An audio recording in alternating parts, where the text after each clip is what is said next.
Kalau Caimin ngomong itu kan, Gus Imin ngomong, janganlah kita kembali ke titik nol. Kita ini sudah berapa lama kita demokrasi, kita ingin demokrasi kita ini jauh lebih maju gitu loh. Kebetulan dulu pernah lama di Kalimantan Timur. Di titik itu saya pernah jadi seorang pengusaha di daerah situ yang dulu saya tinggalkan gitu. Jadi saya ngerti betul betapa susahnya membangun di daerah pasir itu. Pasir Utara. Gitu.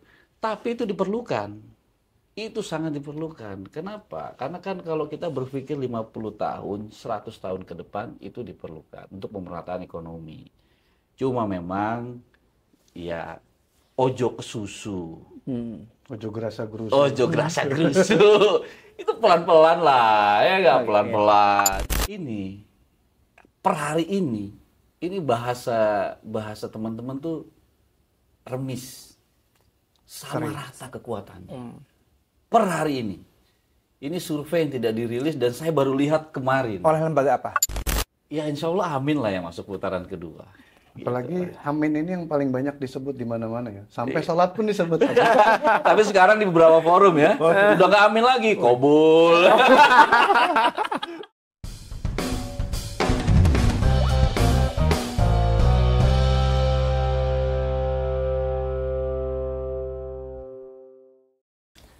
Halo Sobat Rakyat Merdeka, senang sekali kami kembali menjumpai Anda dalam podcast Ngegas di Rakyat Merdeka bersama saya Ujang Sunda dan rekan saya Siswanto. Halo semua. Sekarang kita sudah memasuki masa kampanye terbuka Capres-Cawapres. Nah, para Capres dan Cawapres ini sudah mulai bergerak ke lapangan. Tetapi selain dari mereka melakukan kampanye terbuka, ternyata ada pengaruh lain yang juga berdampak signifikan, yaitu influencer yang mereka miliki. Sejauh mana kekuatan influencer dari tiap capres? Ya, hari ini tamu kita sangat spesial, yaitu anggota DPR yang juga berlatar belakang artis. Dia sangat terkenal dulu pas lagi artis, banyak digandrungi kaum hawa ini kan. Sekarang juga masih. Sekarang juga masih. Kalau turun ke lapangan masih pada histeri-histeri semua. Waduh, cuman gitu kan. yang histeris itu usianya sudah mulai Wah, beda. Mungkin yang anak-anak putih abu-abu masih gitu.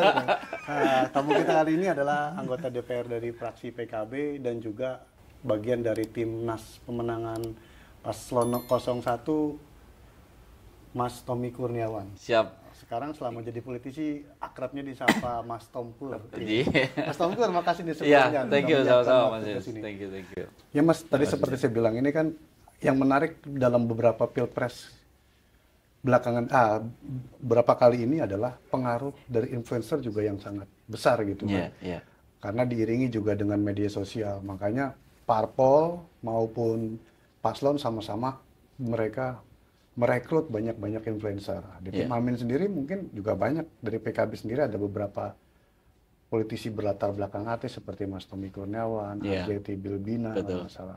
Di Nasdem ada banyak lagi. Wah, Nasdem itu luar biasa tuh. Paling banyak dia. Saingan nama PAN lah itu. Nah, ini yang kita ingin tanya itu kalau dari parpol apapun dari Timnas Pemenangan ini, arahan itu sejauh mana sih untuk setidaknya untuk mempromosikan, mengkampanyekan paslon 01 ini ke masyarakat? Iya, jadi kayak kita ini yang backgroundnya public figure, memang kita ini diberikan keleluasaan, ya, untuk membuat konten. Karena gini kan, pilpres ini kan persepsi. Siapa yang paling kuat persepsinya, kemudian masuk ke masyarakat terkait dengan persepsi tersebut yang ingin dipersepsikan, misalkan contoh yang dulu gitu kan, beliau adalah yang paling merakyat, paling mewakili rakyat. Yang satunya tegas, ya kan, dan lain sebagainya. Kan itu yang akhirnya orang suka yang tegas atau suka yang merakyat. Kemudian turunannya adalah program-programnya gitu. Nah, kita ini diberikan keleluasaan untuk bikin konten-konten terkait dengan figur daripada capres dan cawapres tersebut. Seperti itu. Nah, karena memang sekarang ini era informasi, sosial media itu juga menjadi salah satu ukuran, ya kan, ukuran untuk campaign. Dan menurut saya justru malah sekarang ini biaya kampanye kayaknya lebih murah Harusnya. Betul. Iya kan? Betul. Karena kan sekarang orang masalah media sosial ini udah luar biasa. Semua pakai, yang tua, yang muda. Yang tua tadi nggak pakai, akhirnya ikut-ikutan harus pakai. Dan masuk pelosok juga sekarang. Iya, karena kalau nggak kan tertinggal. Kemudian sinyal juga sekarang udah bagus, udah masuk juga ke kampung-kampung dan lain sebagainya. Jadi influencer ini menurut saya justru peran pentingnya melebihi tahun 2019 saat ini. Makanya di Timnas Amin ini kita rekrut jubir yang berlatar belakang macam-macam itu sangat banyak. Bahkan itu bukan hanya tingkat nasional, tapi juga sampai tingkat daerah. Nah, kita punya influencer-influencer kunci nanti yang memang kita belum keluarkan. Oh, iya. Wah, tenang aja. Wah, itu ya. ini perjalanan masih panjang. Kita punya influencer-influencer yang lagi kita atur gitu ya. Yang kira-kira nanti akan kita keluarkan injury time lah. Mas, kalau di 02 itu kan ada tagline yang sekarang sedang booming, gemoy gitu kan. Nah, di 01 itu bagaimana Mas untuk lebih memasyarakatan lagi? Gini, karena kita ini kan masuknya dalam konteks perubahan ya. Atau sebagian orang bilang itu kita ini sudah oposisi lah ya. Sudah perlawanan gitu ya. Jadi makanya Padahal masih pemerintah. masih bareng kita gitu. Nah, ayo deh ngomong kami bagian pemerintah itu. Tapi kita ini sudah sedikit-sedikit dianggap sebagai simbol perlawanan gitu ya. Jadi kita memang belum ada yang bikin jargon-jargon gemoy segala macam. Karena memang kita menginginkan itu sebenarnya ya, yang secara spesifik menurut saya itu adalah gerakan masyarakatnya, seperti itu. Jadi yang spesifik Amin itu gemoy, Amin itu ini nggak ada. Gitu. Justru kemarin saat saya rapat terakhir itu kita lebih memikirkan bagaimana kita ini menggerakkan masyarakat untuk bisa mengawal kegemoyan yang terjadi saat ini. Maksudnya apa tuh? Kegemoyan apa tuh? Ya, kegendutan ya. Gemes aja. Kita kan sekarang dihadapkan dengan situasi yang menggemaskan. Iya kan? Contoh misalkan pemakaian kekuasaan yang secara berlebihan. Iya kan? Seperti itu. Kegemoyan tersebut itu membuat kita jadi berpikir, bukan hanya kita loh. Tapi juga masyarakat di bawah. Saya itu kalau turun ketemu masyarakat di bawah, itu mereka selalu yang curhat itu adalah mereka ini gemes dengan kegemoyan itu. Yang kira-kira yang mereka baca bahwa kita ini kalau bertarung secara adil, kita ini menang. Tapi ini kan sudah kelihatan ini. Ya, ada kegemoyannya itu. Harusnya menafsirkan ini, memvisualisasikan ini gemoy itu bukan dalam joget-joget harusnya kan, dalam pikiran. Tapi ini tim yang gemuk diisi dengan kekuasaan yang sehingga ya itulah yang terjadi. Kalau di sana kan mengartikan gemoy itu lucu. Iya. Gemesin lah. Ini baru saya yang mengartikan. Yang lain belum. Ini baru saya. Saya akhirnya memakai itu sebagai sebuah kata yang kita balik lah. Kalau tadinya menggemaskan, tapi ternyata mengkhawatirkan juga. Ya dua sisi lah. Gitu. Di kalangan, kalau kita melihat kan belakangan ini juga kan kalangan akademisi, intelektual dari kampus, profesor, guru-guru besar itu kan banyak menyuarakan juga kekecewaan. Kalau menurut bahasanya Mas Tengkur tadi kan menggemoykan nih kan permasalahan yang ada di bangsa ini bahwa sebenarnya nggak baik-baik aja gitu loh kan bahasanya kan. Betul. Memang seperti itu. Karena ketika misalkan institusi atau sesuatu yang kira-kira kita inginkan situasinya ini adu ide, adu gagasan, tapi balik lagi ke situasi yang kira-kira bikin ribut kayak 2019 kan itu nggak enak. Iya kan? Dari awal narasi yang kita bangun, ayo deh kita di Pilpres ini kita adu ide, adu gagasan, adu program. Tapi pada akhirnya ya adu joget. Ada joget-joget, ada kegemoyan-kegemoyan yang mengkhawatirkan. Karena ini bahaya. Sampai kapan Indonesia mau seperti ini? Kita kan nggak mau ya. Kalau Caimin ngomong itu kan, Gus Imin ngomong, janganlah kita kembali ke titik nol. Kita ini sudah berapa lama kita demokrasi, kita ingin demokrasi kita ini jauh lebih maju gitu loh. Jangan lagi ya, kita menggunakan hal-hal yang nggak perlu untuk bisa memenangkan kontestasi. Kalau memang tujuannya hanya untuk melanjutkan pembangunan yang sudah ada, mengamankan, kita ini di Koalisi Perubahan siap. Amin ini siap. Tapi yang nggak baik kita rubah. Tapi IKN kemarin ditolak. Enggak ditolak, itu udah undang-undang. Iya, iya. Tidak boleh kita tolak. Cuma memang IKN ini kan saya bagian dari pansus IKN kebetulan, tapi hanya di awal. Di awal.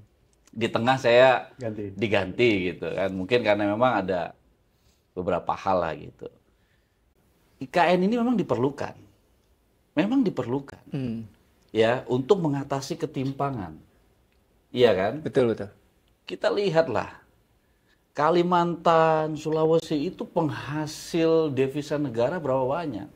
Tapi kalau kita lihat rumahnya, iya kan? Di sana itu masih beratap ganseng. Harusnya mereka kan rumahnya bagus-bagus lah. Gitu. Nah itu tujuan yang bagus, cuma memang pembangunannya sangat mahal. Kenapa mahal?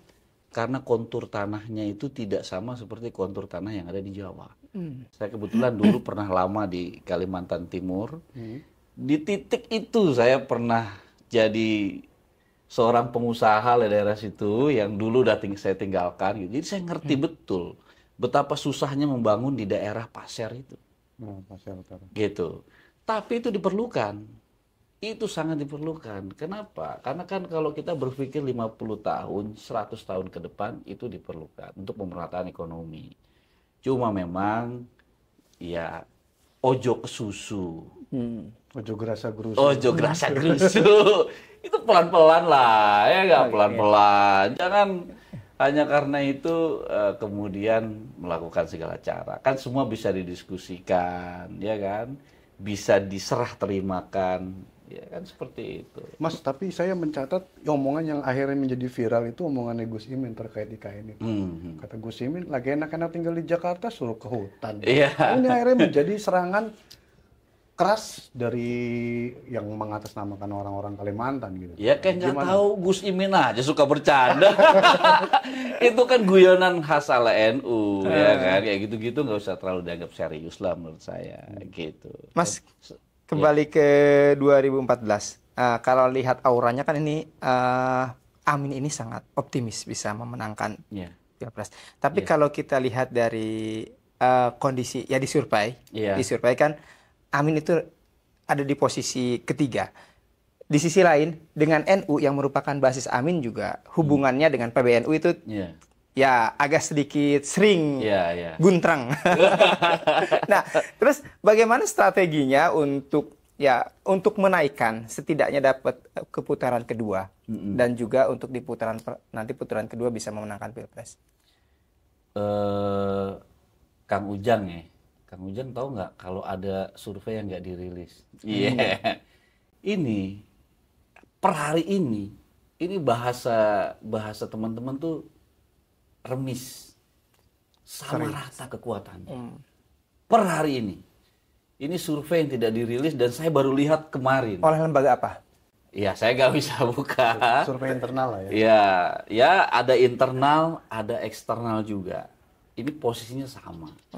Tapi dari survei itu, ya dari internal, eksternal, ya yang mengalami kenaikan signifikannya adalah Amin. Jadi kalau dibilang optimis Amin ini bisa melaju terus ke putaran kedua, saya kira kita optimis berdasarkan hal tersebut. Modalnya udah ada? Modalnya sudah ada. Nah kemudian ini menurut saya masih banyak silent voice yang tidak ingin bersuara untuk mendukung Amin. Fakta di lapangan ini luar biasa menurut saya, gerakan masyarakat.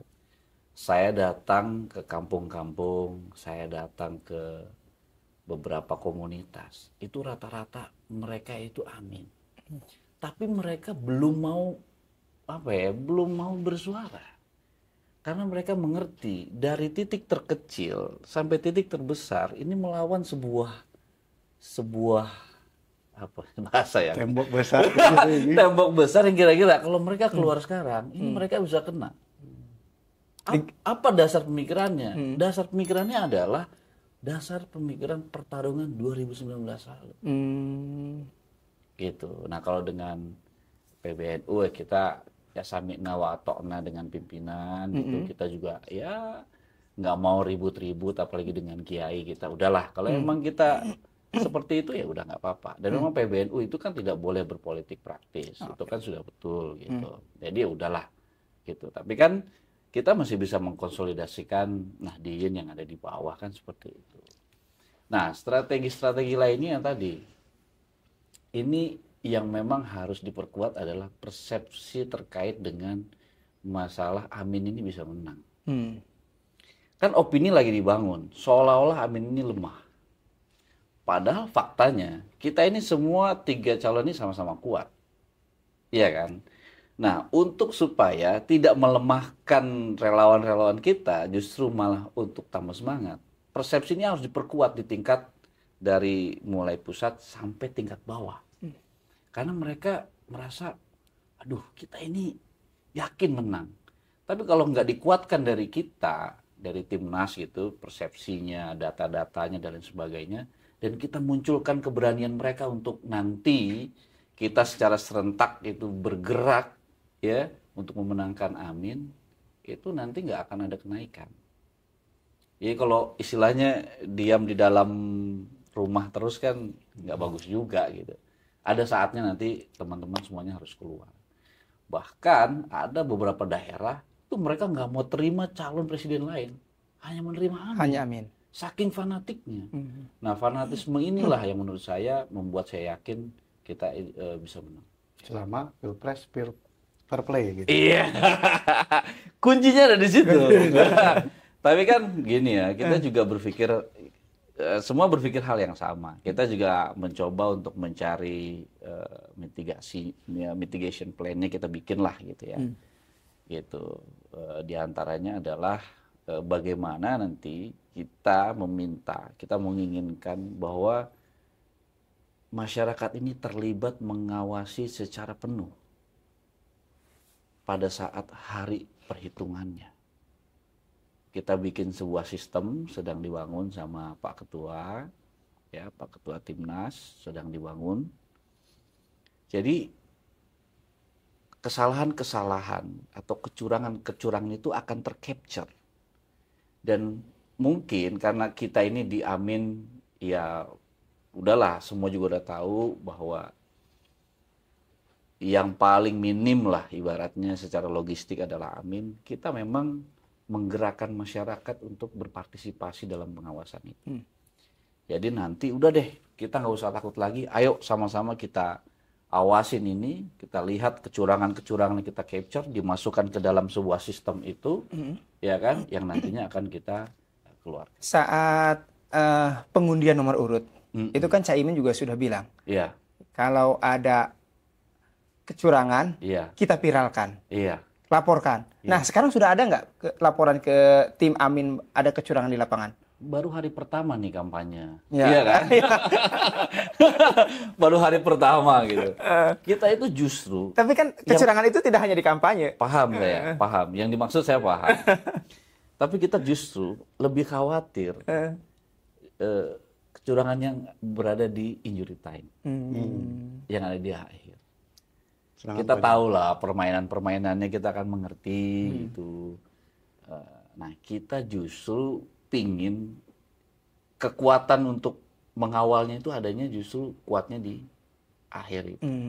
Dan saya berharap partisipasi masyarakat untuk mengawal itu, apalagi untuk mengawal Timnas atau Paslon Amin itu lebih kuat. Dan itu harus datang dari masyarakat. Karena kalau nggak partisipasi masyarakat, nggak people power, ini agak sulit. Yalah, ya anggaplah tim sesnya mereka jumlahnya misalkan 50.000.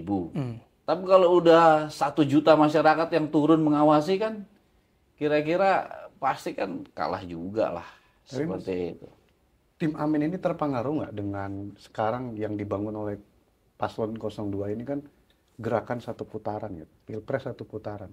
Ini kan mau tidak mau, ini kan akan juga menimbulkan persepsi, membangun persepsi di masyarakat bahwa Pilpres nanti satu putaran 02 yang menang.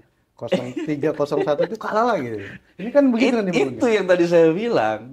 Itu persepsi ini harus kita perkuat bahwa kita ini seimbang. Dan opini yang sedang dibangun harus kita patahkan dengan persepsi yang kuat di pendukung kita bahwa itu sebenarnya hanya pembangunan opini. Iya kan? Nilainya tidak seperti itu. Tidak ada yang melebihi angka 35%, Bos. Walaupun Walaupun ada yang 41 segala macam.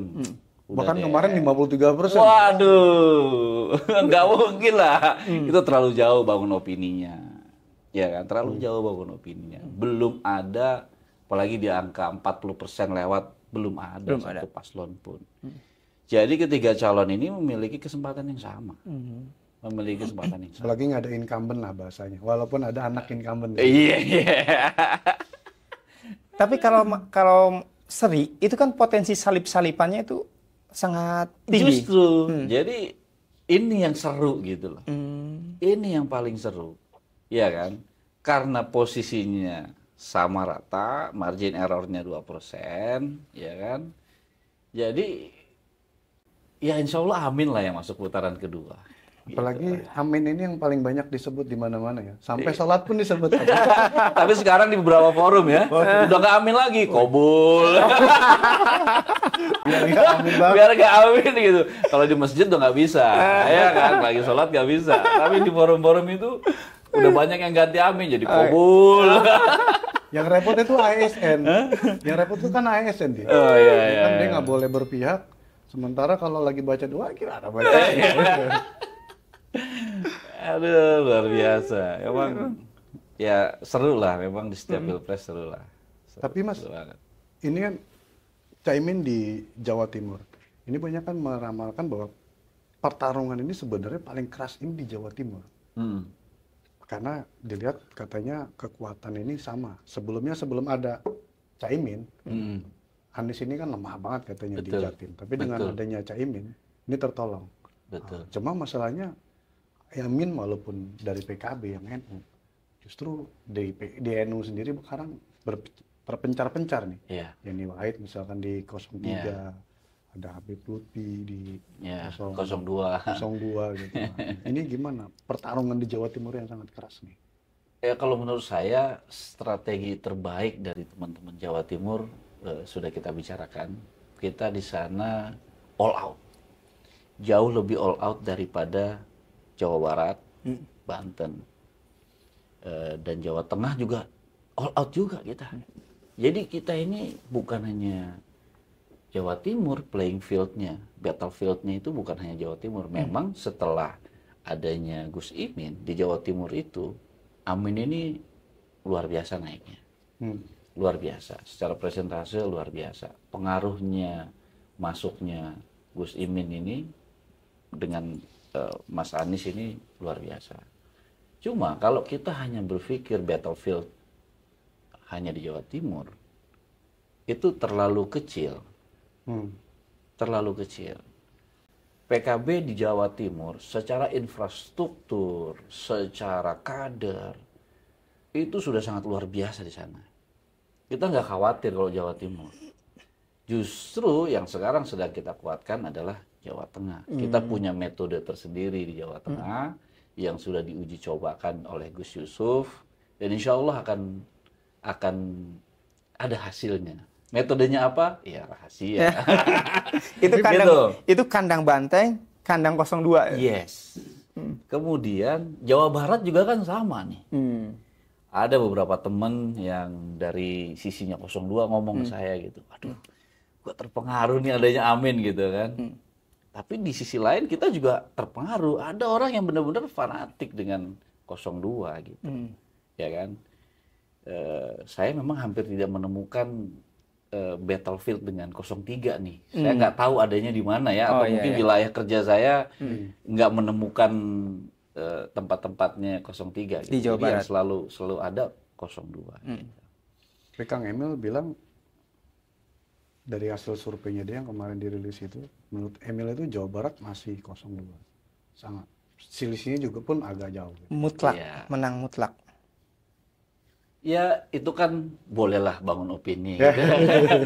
Jadi kita punya cara kerja tersendiri lah gitu. Apalagi di Jawa Barat kita punya koalisi yang kuat, ya kan?